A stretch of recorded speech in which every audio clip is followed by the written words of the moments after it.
Hello दोस्तों, कैसे हैं आप लोग। मैं शिव विकास आज बहुत ही इंटरेस्टेड चैप्टर लेकर आया हूं जो आपके एग्ज़ाम में अक्सर इससे प्रश्न पूछे जाते हैं जिसका नाम है संबंध। हाँ, अपने दैनिक जीवन में कई प्रकार के संबंधों से आप अवगत होंगे, जैसे पिता पुत्र का संबंध, माता पुत्र का संबंध, माता पिता का संबंध, भाई बहन का संबंध और कई सारे संबंध जो हमारे रोजमर्रा के जीवन में आती है। लेकिन हम यहाँ पर व्यक्तियों के बीच के संबंध के बारे में चर्चा नहीं करेंगे। यहाँ पर हम लोग समुच्चयों के संबंध का अध्ययन करेंगे। किसका संबंध? समुच्चयों का संबंध।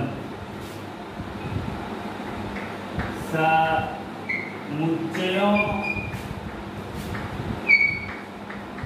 का संबंध।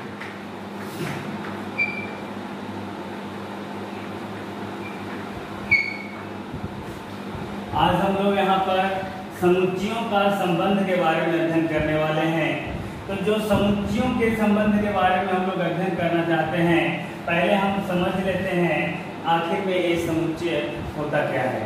उसके बाद हम समुच्चयों के संबंध के बारे में जानेंगे। पहले हम लोग समुच्चय के बारे में सीखेंगे। चलिए, ऐसे समुच्चय के बारे में आप लोग जानते होंगे तो ठीक है, और नहीं जानते हैं तो मैं आपके मेमोरी को फिर से ताज़ा कर देता हूँ और थोड़ी सी समुच्चय पर मैं प्रकाश डालता हूँ। समुच्चय के विषय में आप जानते होंगे, कहा जाता है कि सुपरिभाषित वस्तुओं का संग्रह समुच्चय कहलाता है। हाँ, सुपरिभाषित वस्तु जिसकी परिभाषा हम सुलभता से दे सकें। सुपरिभाषित वस्तु जैसे सम संख्या है ना, तो यह सम संख्या का परिभाषा है। तो सम संख्याओं का जो समूह होगा, संग्रह होगा, वह समुच्चय कहलाएगा। इसी प्रकार से और भी संख्याएं हैं और भी कई चीजें हैं, वस्तुएं हैं जो परिभाषित हैं। संग्रह मेरे रूप से यहाँ पर मतलब रखता है परिभाषित वस्तुओं का संग्रह। जैसे 2, 4 ये परिभाषित वस्तु है, सम संख्या है, तो इसका संग्रह बना दिया हमने, है ना। इस संग्रह को हम लोग मंथली पोस्ट कर्ली ब्रैकेट में बंद कर देते हैं, ये अवयव कहलाते हैं, है ना। ये समुच्चय को अंग्रेजी वर्णमाला के बड़े अक्षरों से सूचित किया जाता है। चलिए, इस समुच्चय को हम लोग ए से सूचित कर देते हैं। आप देख सकते हैं कि यहाँ पर एक और हम दूसरा समुच्चय लिख रहे हैं जिसमें 1, 3, 5 3 मेंबर्स हैं, 3 अवयव हैं। एक अगला समुच्चय मैं लिख देता हूँ जिसमें 1, 2, 3, 4 मेंबर्स हैं। तो समुच्चय जनरली एक संग्रह होता है, खास करके यह मंथली पोस्ट यानी कर्ली ब्रैकेट के अंदर में होता है। तो यहाँ पे विभिन्न प्रकार के समुच्चयों को हमने देखा, किसी में 2 अवयव, तो किसी के अंदर 3 अवयव, किसी के अंदर 4 अवयव। तो हमें संबंध, समुच्चयों के संबंध को जानने के दरमियान इस बात की आवश्यकता होगी कि समुच्चय के साथ साथ उप समुच्चय के बारे में भी सीख लें। तो चलिए, मैं अब थोड़ी सी चर्चा उप समुच्चय का करता हूँ। उप समुच्चय, आखिर उप समुच्चय क्या होता है, इसे भी जानना जरूरी है। कहा जाता है कि ए और बी कोई 2 समुच्चय हों, ए और बी कोई 2 समुच्चय हों। जैसे ए एक समुच्चय है ना, और मान लेते हैं कि बी भी एक समुच्चय है जिसका अवयव 1, 2, 3 है। तो ए और बी कोई 2 समुच्चय हो, ए का प्रत्येक अवयव बी में मौजूद हो, ए का प्रत्येक अवयव बी में मौजूद हो, तब ए बी का उपसमुच्चय कहलाता है। क्या ए का प्रत्येक अवयव बी में मौजूद है? हाँ, ए में 1, 2 है, बी में भी 1, 2 मौजूद है, यानी ए का प्रत्येक अवयव बी में मौजूद है, यानी ए जो है ना उप समुच्चय है किसका? बी का। तो इस तरह से इसे संकेत में लिखते हैं कि ए उप समुच्चय है बी का, ये उप समुच्चय का सिंबल है। चलिए, यदि ए समुच्चय ए है, यदि ए समुच्चय ए है तो इस समुच्चय के हम सभी उप समुच्चयों को निकालना चाहते हैं। तो ए समुच्चय का उप समुच्चय निकालना चाहते हैं तो सबसे पहला उपसमुच्चय होता है 5। रिक्त समुच्चय सभी समुच्चयों का उप समुच्चय होता है। तो सबसे पहला समुच्चय होगा हमारा 5, जिसको हम लोग रिक्त समुच्चय भी कहते हैं। अगर समुच्चय में लिख देते हैं हम 2, अगर लिख देते हैं कितना 4, और अगर हम 2 और 4 दोनों को लिख देते हैं, तो क्या ये जो समुच्चय है इसका प्रत्येक अवयव उसमें मौजूद है? हाँ, 2 4 है, उसमें भी 2 4 मौजूद है, तो ये उप समुच्चय हो गया A का। क्या इसका सभी अवयव उसमें मौजूद है? हाँ, इसका अवयव 4 है जो उसमें मौजूद है, इसका सभी अवयव उसमें मौजूद है, यानी ये भी उप समुच्चय हो गया। इसका भी अवयव उसमें मौजूद है, तो यह भी उप समुच्चय हो गया। और रिक्त समुच्चय तो सभी का उप समुच्चय होता है। इस तरह से हमने देखा तो समुच्चय A का 1 2 3 4 उप समुच्चय हमें दिखा। चलिए इसी प्रकार से यहाँ पर समुच्चय B का उप समुच्चय हम लोग निकालने के लिए सीखेंगे। तो ये जो समुच्चय है इसका उप समुच्चय निकालना है, तो सबसे पहले होता है 5 सभी समुच्चयों का उप समुच्चय होता है। उसके बाद हम लोग लिख देते हैं 1, अब लिख देते हैं कितना 3, अब कितना लिखेंगे 5। तो एक अब नहीं लिख सकते हैं, तो अब 2 को लिखेंगे, है ना। और 1 को लिखेंगे और 1 के साथ किसको लिख देते हैं 3 को लिख देते हैं। अब 1 को लिखते हैं और 1 के साथ किसको लिख देते हैं 1 के साथ 5 को लिख देते हैं। क्या 1 के साथ और कोई आएगा? तो नहीं आएगा, तो 1 के बाद 3 पे जाएंगे और 3 के बाद 1 नहीं लिखेंगे, है ना।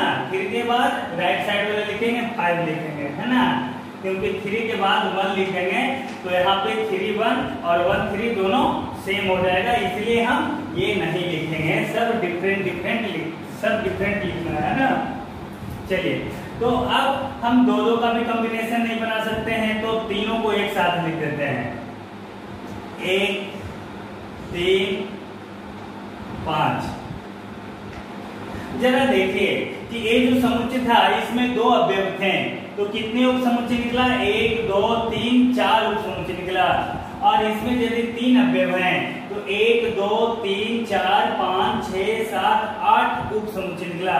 यदि 2 अवयव हैं तो 4 उप समुच्चय निकला, 3 अवयव है तो 8 उप समुच्चय निकला। जरा बताइए कि 4 अवयव होगा तो इस तरह से कितने उप समुच्चय इसका निकलेगा। तो कितना उप समुच्चय निकलेगा यह बात पता करने के लिए एक फार्मूला हम लोग उपयोग में लाएंगे। चलिए मैं यहाँ पे लिख देता हूं, उप समुच्चयों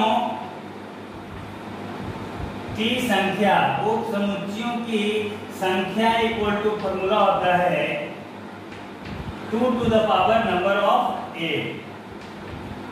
दैट मीन्स यहाँ पर A में कितने उप समुच्चय, A में कितने सदस्य थे 2 सदस्य थे, तो उप समुच्चयों की संख्या कितनी होगी 2 to the power number of A। That means 2 to the power number of A, यानी नंबर ऑफ सेट A कितना है, सेट A में कितने अवयव हैं 2 अवयव हैं, तो 2 का पावर 2 दैट मीन्स 4, 1 2 3 4 उप समुच्चय निकला। चलिए उसी प्रकार से अब हम लोग देखेंगे यहाँ कि यहाँ 3 अवयव है, नंबर ऑफ A कितना है, नंबर ऑफ A हमारा है 3।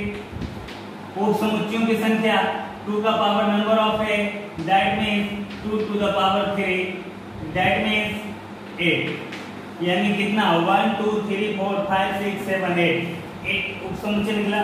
अब इसी प्रकार से यदि हमारे पास यहाँ जो समुच्चय है इसमें 4 अवयव हैं, यानी number of set C, number of set C equal to 4। यहाँ पे नंबर ऑफ सेट C 4 है, यानी सेट C में 4 मेंबर्स हैं, तो अब हमें पता करना है कि सेट C में कितने उप समुच्चय होंगे, इसके कितने उप समुच्चय होंगे।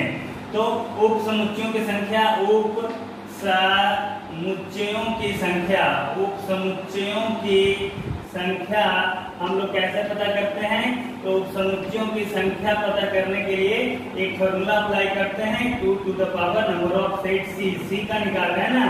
चलिए तो 2 का power number of set C कितना है 4, दैट मीन्स कितना 16।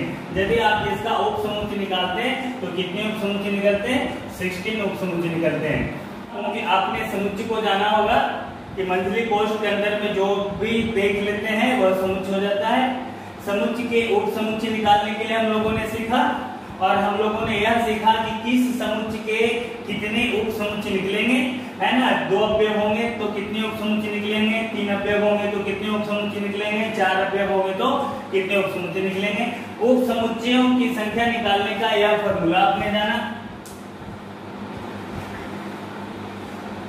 समुच्चय और उप समुच्चय के विषय में आप जान चुके हैं, तो आप संबंध के को सीखने के काफी नजदीक आ। समुच्चय और इनके उप समुच्चय से हम लोग अवगत हो चुके हैं।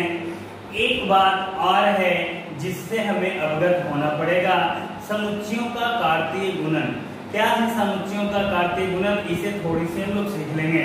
जैसा कि आपको यह मालूम होना चाहिए कि यह जो ए देख रहे हैं एक सेट है, समुच्चय है जिसका अवयव 1 3 है, और यहाँ पर एक समुच्चय आप देख रहे होंगे जिसका अवयव है ए बी। अब इन दोनों समुच्चयों का कार्तीय गुणन करना है, ए क्रॉस बी कार्तीय गुणन करना है। तो 1 3 इंटू ए बी। अब इसको कार्तीय गुणन करने के लिए सबसे पहले 1 को a से करेंगे, पेयर बनाएंगे। 1 का पेयर बनाएंगे किससे, a से। अब 1 का पेयर बनाएंगे किससे, b से। क्या 1 का पेयर और किसी से बनेगा, तो 1 का पेयर और नहीं बनेगा। 1 के बाद 3, तो 3 का पेयर बनाते हैं a से, और फिर 3 का पेयर बनाएंगे किससे, अब 3 का पेयर बनाएंगे b से। तो इस प्रकार से हम लोगों ने दो समुच्चयों का कार्तीय गुणन करने के लिए सीखा। तो यहाँ पर समुच्चय ए में 2 अवयव थे, समुच्चय बी में 2 अवयव थे, तो ए गुना बी में 1 2 3 4 अवयव हो गए। यहाँ पे हम लोग देख सकते हैं कि number of A into B that is number of A into number of B, यानी a इंटू बी में कितने अवयव होंगे, तो जितने अवयव a में हैं और जितने अवयव b में हैं उन दोनों को मल्टीप्लाई कर देंगे तो 2 2 अवयव 4 अवयव, यानी a इंटू बी में 1 2 3 4 अवयव होंगे।